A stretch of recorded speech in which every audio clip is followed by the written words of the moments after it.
My father didn't sell me for money. He sold me for a mistake he made before I was even born. For 15 years, I've been the blood debt in this mansion, a ghost in a silk cage. To the boss, I am a curse. To his son, I am a toy to be broken. But tonight, the wine is poured, the glass is full, and in exactly 10 minutes, their hearts are going to stop. I am the only one who can save them. The question is, why should I? Before we continue, hit the subscribe button. You don't want to miss what's coming. In this mansion, silence isn't Keese, it's a predator. My name is Elara, and for 15 years, I have been the ghost in Junho's hallway. I don't breathe until he tells me to. I don't move until the sun hits the gold trim on his office door. Rule number 1, never let the boss see your shadow. Rule number 2, never let the sun see your fear. Junho is the man who bought my father's mistake. He is 50 years of cold stone and silver-streaked hair. He doesn't yell, he doesn't have to. When he enters a room, the temperature drops 10 degrees. Every morning at 6 a.m. sharp, I prepare his oolong tea, 175 degrees exactly. If it's off by a single degree, he doesn't say a word. He just tips the cup over and watches the steaming liquid crawl toward my bare feet. He wants to see if I'll flinch. I never do. I've been burned by better men than him. But then there's Dae-Hyun, 17 years old, born into silk and blood. He doesn't want my service, he wants my soul. He spends his days leaning against marble pillars, flipping a silver coin, watching me like I'm a puzzle he's bored of trying to solve. I was crossing the West Hall when he blocked my path. His white silk shirt was unbuttoned, his smirk sharp enough to draw blood. He didn't move, he just stood there, his shadow swallowing mine. "Still scrubbing, little bird?" he whispered. His voice is like a cold blade. 15 years in this cage and you still haven't learned how to sing? Tell me, does the locket ever talk back? Or are you the only thing in this house that doesn't have a voice? He reached out. His fingers, pale and manicured, flicked the brass heart against my chest. My father's locket, my only piece of home. I didn't blink. I didn't breathe. If I show him a spark, he'll start a forest fire. "Careful," he laughed, leaning into my ear. "Shadows that get too close to the light, they tend to disappear, just like your father did." Dinner is the worst. The air is thick with the smell of expensive steak and hidden agendas. Junho sits at the head of the table, a king in a charcoal suit. Dae-Hyun sits to his right, a prince who hates his crown. Suddenly, a porcelain plate shattered at my feet. Dae-Hyun didn't drop it, he pushed it. He watched the white shards fly, one of them grazing my ankle. He wanted me on my knees. He wanted to see the blood debt girl break. "Clean it, Elara," Junho said. His voice was bored, gravelly. He didn't even look up from his wine. And Dae-Hyun, stop testing the help. A man who breaks his own tools is a fool. I didn't build this empire for a fool to inherit. I dropped to the floor. The marble was ice. I reached for a shard. It was jagged, sharp enough to open a throat. My fingers hovered over the edge. I looked at Junho's neck. I looked at Dae-Hyun's smirk. A tiny bead of red blood formed on my thumb as I gripped the porcelain. "Not yet," the locket whispered against my heart. "Not yet. Wait for the wine." The rain didn't stop. It only grew louder, drumming against the mansion like a warning. At exactly 8 p.m., the heavy obsidian doors swung open. A man stepped in, smelling of expensive tobacco and the cold outside world. Junho called him the broker, a man who moves money and people across borders like chess pieces. As I took his heavy wool coat, his eyes locked onto mine. He didn't look at me like a servant. He looked at me like he was seeing a ghost. For 15 years, Junho had told me the same story. My father died in a cold cell, a failure who couldn't pay his way out. I believed it. I carved that grief into my bones. But when the broker looked at my locket, his hand trembled for a split second. They moved to the private study, and the door clicked shut. I stood in the dark hallway, the jagged porcelain shard from earlier still pressed against my palm, a reminder of the blood I'm willing to spill. I pressed my ear to the cold oak door. Through the wood, the broker's voice was a jagged whisper. "He's still alive, Junho. The labor camps in the north are breaking him, but the man refuses to die. He thinks he's still working for the girl's freedom." My heart stopped. The world tilted. My father wasn't a memory, he was a prisoner. Every tear I had shed for his grave was a lie fed to me by the man who owned my life. Junho's response was a low, dark chuckle that made my skin crawl. "Let him work," the boss replied. "Hope is the best fuel for a slave. If he knew Elara was scrubbing my floors, he'd stop digging. As long as he believes his sweat is buying her a future, he'll keep producing for us." I felt a scream building in my throat, but I choked it down. The house I called a prison was actually a graveyard of lies. Every meal I served, every floor I polished was a mockery of my father's sacrifice. I wasn't just a blood debt girl, I was a hostage in a game I didn't know I was playing. I didn't hear Dae-Hyun approaching. He moves like a shadow, silent and predatory. When I turned, he was inches away, his face half hidden by the darkness of the corridor. He didn't have his usual smirk. He looked at me with a strange, heavy curiosity. "You look like you've seen a ghost, little bird," he murmured, his hand reaching out to steady me, his fingers cold against my arm. He looked at the study door, then back at me. He knew. The son had been listening to his father's secrets since he was a child. "The truth is a heavy thing to carry," he whispered, leaning closer until I could smell the rain on his clothes. "The question is, now that you know he's breathing, are you going to keep scrubbing, or are you going to go find him?" The silver key felt like a coal in my pocket, burning through the wool of my sweater. But as I looked at Junho sitting behind his obsidian desk, my mind didn't stay in the present. It drifted back 10 years, to the salt-heavy air of the Lagos docks and the day the world ended. My father was a good man, but a desperate one. He was a lead foreman at the port, responsible for the high-value black label shipments that Junho's syndicate moved across the ocean. One night, a single container, number 704, went missing under my father's watch. It didn't contain electronics or gold. It contained Junho's pride. The boss didn't call the police. He didn't send lawyers. He arrived in a black car that looked like a coffin on wheels.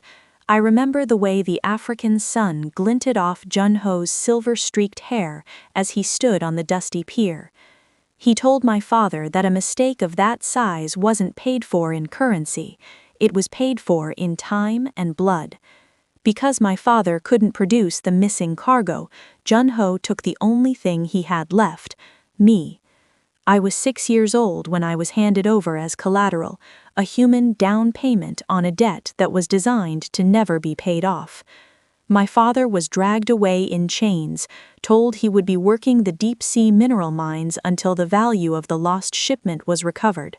For 15 years, Junho fed me a steady diet of lies. He told me the mines had collapsed.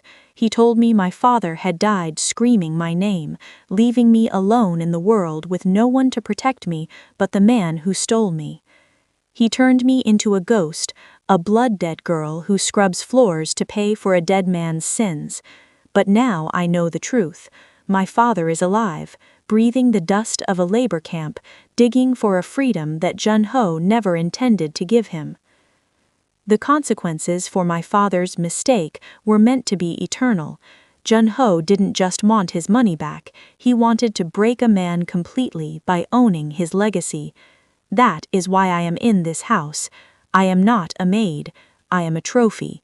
I am the living proof that no one crosses Jun-ho and keeps what they love. But as I stand in this office, watching the boss sip his tea, I realize he made a mistake of his own. He taught me how to be silent. He taught me how to be invisible. And now he has taught me how to hate. The heavy obsidian doors groaned shut as the broker's car disappeared into the rainy night. The house felt different now. The air was thick with the truth I had just overheard. Junho didn't look at me as he walked toward his private elevator, his mind already miles away on a shipment that hadn't arrived. He thinks I am a broken tool, a girl who only knows the texture of marble and the temperature of tea. He is wrong. I waited until the red light on the security panel went dim, signaling the 60-second reset. My heart was a drum in my chest, a wild, frantic rhythm that threatened to choke me. I reached into my sweater pocket and felt the cold, jagged edge of the porcelain shard, and beside it, the silver key. Dae-Hyun hadn't given it to me out of kindness. He gave it to me to see if I was brave enough to hang myself with it. I approached the study door, the one place where my father's life was reduced to ink and paper. The key turned with a heavy metallic click that sounded like a gunshot in the silent hallway. I slipped inside. The room smelled of old paper and Junho's expensive cologne. I didn't turn on the lights. I didn't need to. The lightning outside flashed, illuminating the massive black desk and the rows of leather-bound ledgers. I scrambled toward the L section. Legos. My fingers were shaking so hard I could barely grip the spine. But then I saw it. 192. I opened the book to the last page. There, stapled to a shipping manifest, was a grainy black and white photo of a man in a gray jumpsuit holding a slate with a number. My father. He looked older, his face a map of scars and exhaustion. But his eyes were still the same. He wasn't a memory, he was a prisoner. I wasn't just looking at a photo, I was looking at a map to my future. But as I reached out to touch the page, a shadow fell across the ledger. The door hadn't creaked, the floor hadn't groaned, but I knew the scent of white silk and mocking laughter. Dae-Hyun was standing in the doorway, watching me commit treason. The silver coin clicked against the obsidian desk, a sharp, rhythmic sound that felt like a countdown. Dae-Hyun didn't call for the guards. He didn't yell for his father.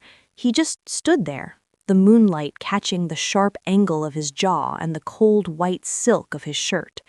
I gripped the porcelain shard behind my back until my palm bled, ready to strike if he moved an inch closer. But he didn't move. He just looked at the ledger, his eyes softening into something that looked dangerously like pity. "You think you're the only one he's lied to, Elara?" he whispered, his voice barely audible over the rain. He reached out, his long fingers hovering over the Lagos entry, before moving to a hidden tab at the back of the book, the private ledger. He flipped to a page that had been partially torn out. There, under a list of names from 7 years ago, was a smudge of red ink over a woman's signature. My father told me my mother left because she couldn't handle the pressure of this life. He told me she chose a suitcase over her son. He looked at me then, and for the first time, I didn't see the prince of the mansion. I saw a boy who was just as orphaned as I was. She didn't leave. She tried to take me away from him, and he deleted her, not just from the house, but from the world. The silence in the study became heavy, suffocating. 2 children of the same monster, standing in the dark, surrounded by the evidence of his crimes. Dae-Hyun leaned in, his scent of expensive rain and ozone filling my lungs. He loves me, Elara. That's the sickest part. He's building this graveyard for me to inherit. He thinks that by surrounding me with blood and gold, he's protecting me, but I don't want a throne built on my mother's ghost. He reached into his pocket and pulled out a small encrypted USB drive, its black casing matte and cold. The ledger is just ink. This drive is the heart.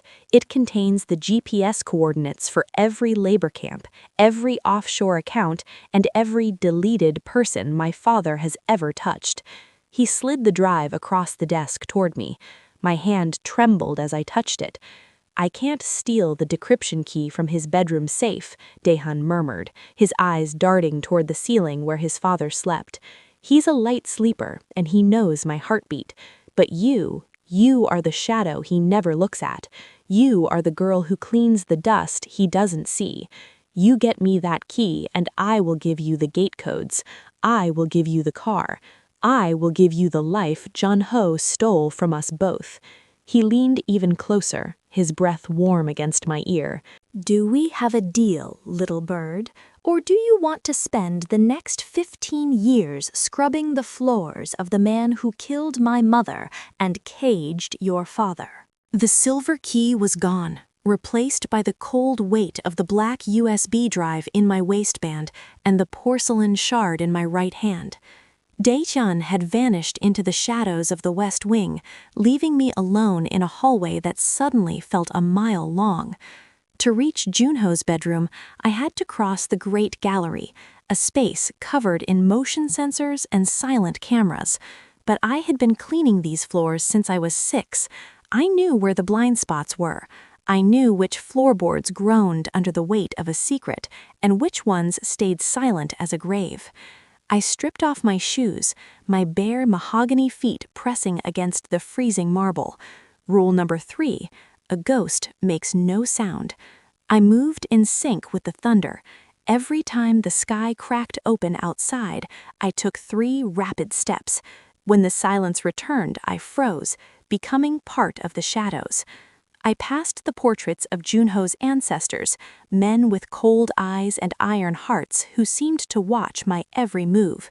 My heart was a frantic bird hitting the bars of a cage, but my hands were steady. I wasn't just Elara the maid anymore.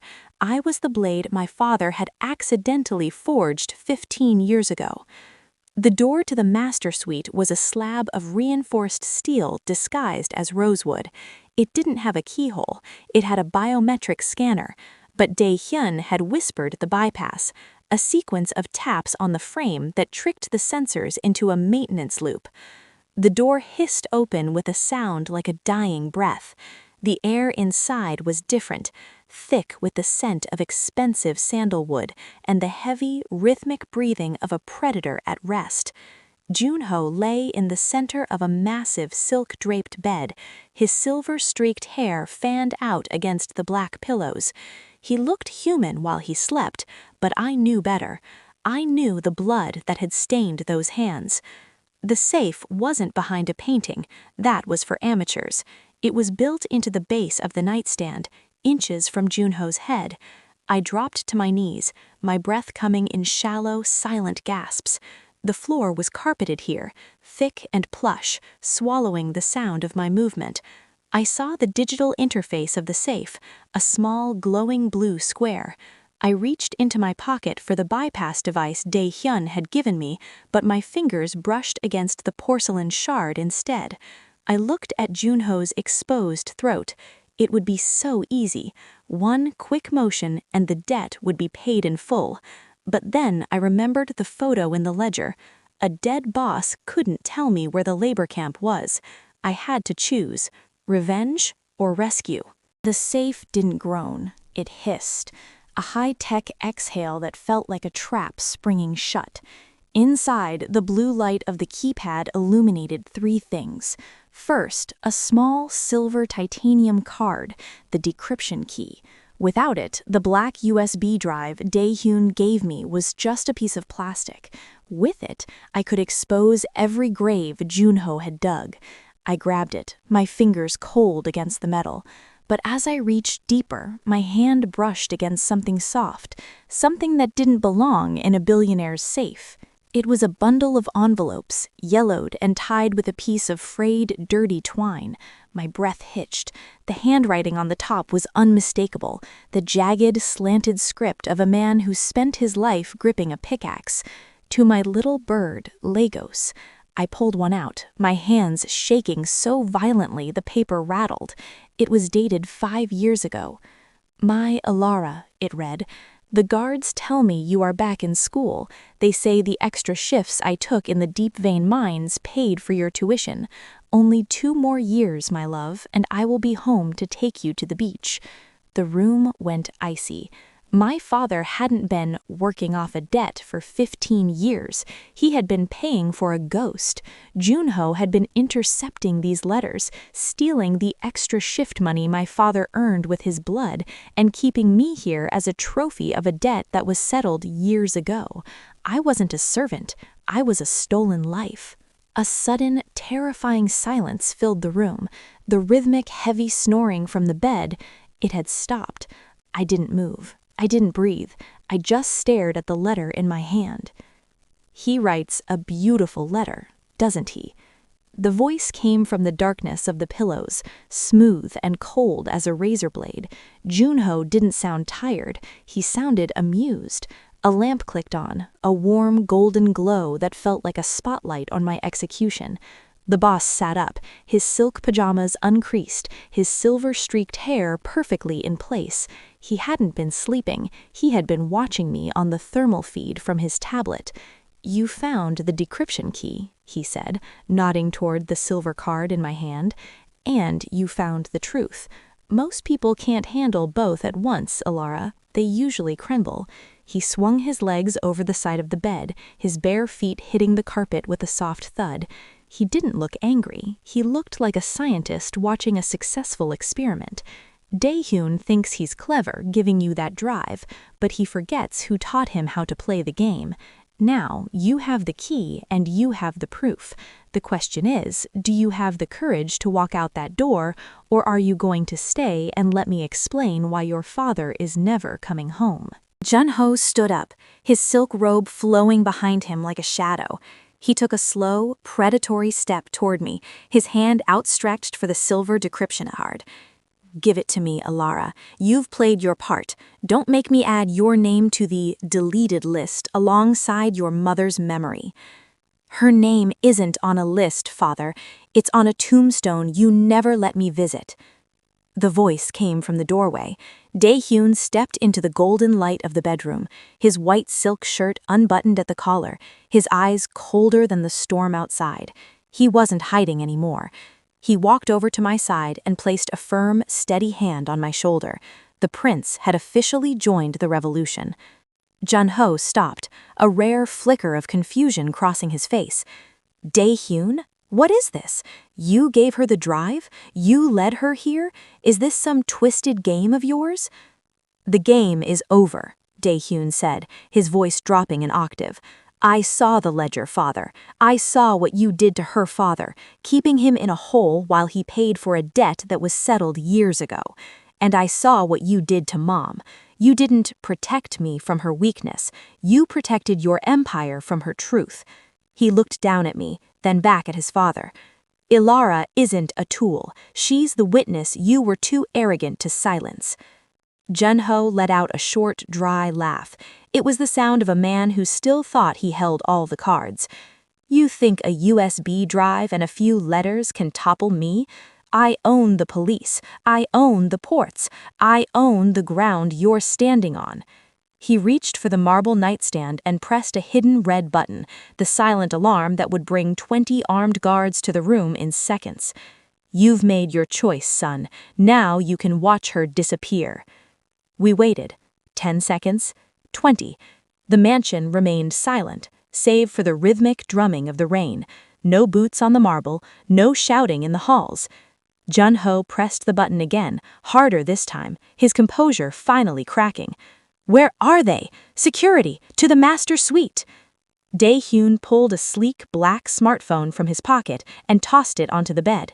The screen was glowing with a live GPS map of the estate, but instead of the usual red security dots, there were blue ones, fast-moving and organized.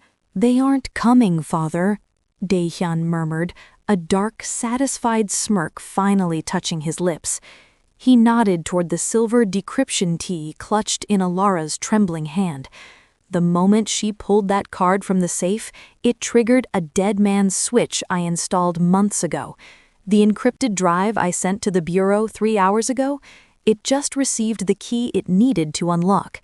Every offshore account, every labor camp coordinate, every name on your deleted list, It's all being printed in a federal office downtown right now. Junho's hand froze over the nightstand. His eyes darted to the silver card in Elara's hand, then to the massive windows behind him. Far off in the distance, through the curtain of rain, small flickers of blue and red began to dance at the edge of the estate's long driveway. "You think you've won?" Junho whispered, his voice trembling with a lethal vibration. "You've just invited the wolves into our home, Dae-Hyun. They won't just take me, they'll take everything." "Good," Dae-Hyun replied, stepping closer to Elara until their shoulders touched. He then turned to Elara, his eyes urgent. "We have 6 minutes before the tactical teams breach the gate. My father's personal guards won't surrender to the feds. They'll come here first to burn the evidence, and us with it. We have to move, now." The mansion was no longer a fortress. It was a crime scene. As Dae-Hyun pulled me toward the service stairs, the heavy thud of boots echoed from the grand hall.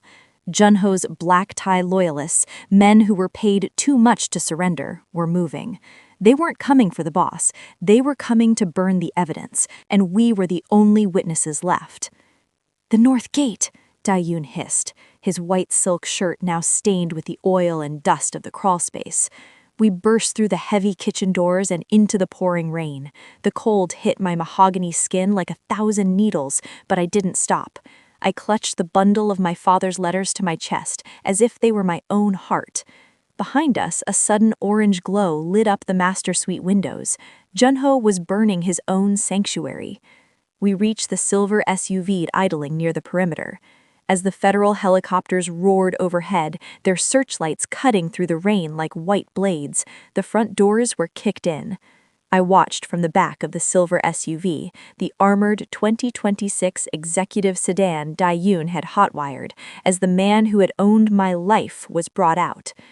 Junho didn't come out swinging. He came out in zip ties, his expensive silk robe dragging in the mud, his face illuminated by 100 camera flashes. He looked small. For 15 years, he was a giant, but in the harsh blue light of justice, he was just a frail man who had built a kingdom on paper and lies. As the officers shoved him into the back of a black van, he caught my eye through the rain-streaked window of the SUV. I didn't look away. I didn't flinch. I just held up the bundle of letters, the evidence of his greed. He looked at me, and for the first time, the predator's eyes showed fear. The van door slammed shut. The king of obsidian was gone. "He's never coming back, Elara," Dae-Hyun said softly from the driver's seat. He looked at the mansion, now a skeleton of fire and flashing lights. "Neither am I." He handed me a small black leather wallet. Inside were the release papers from the safe and a bank card. My mother's inheritance. My father forgot it existed. It's enough for you and your father to start over in Lagos. A house, a school, a life. "What about you?" I asked, looking at the boy who had risked everything to burn his own legacy. Dae-Hyun looked at the gates. "I have a different debt to pay. I'm going to find where the rest of the deleted went. I'm going to make sure their families know the truth." He stopped the car at the edge of the North Mine Camp. "This is your stop, little bird. Go get him." I stepped down from the silver SUV, my bare mahogany feet hitting the red earth for the first time as a free woman. I didn't look back at the car as it sped away into the mist. I only looked forward. In the center of the camp, under the cold floodlights, my father stood. He was older, his hair white like sea foam, his back bent by the mines. When I screamed his name, he dropped his pickaxe. It hit the stone with a final metallic clang, the sound of the debt being settled forever. I ran into his arms, the red mud staining my clothes, but I didn't care. I pressed my face into his chest, and for the first time in 15 years, I breathed air that didn't belong to Junho. "Little bird?" His voice was a raspy whisper, trembling with a disbelief that broke my heart. "The guards, they said you were a doctor. They said the money I sent." "I know, Papa," I sobbed, pulling the bundle of letters from my sweater and pressing them into his calloused hands. "I have them all. The debt is paid. We're going home." Where souls meet stories. subscribe, and be a part of our story family.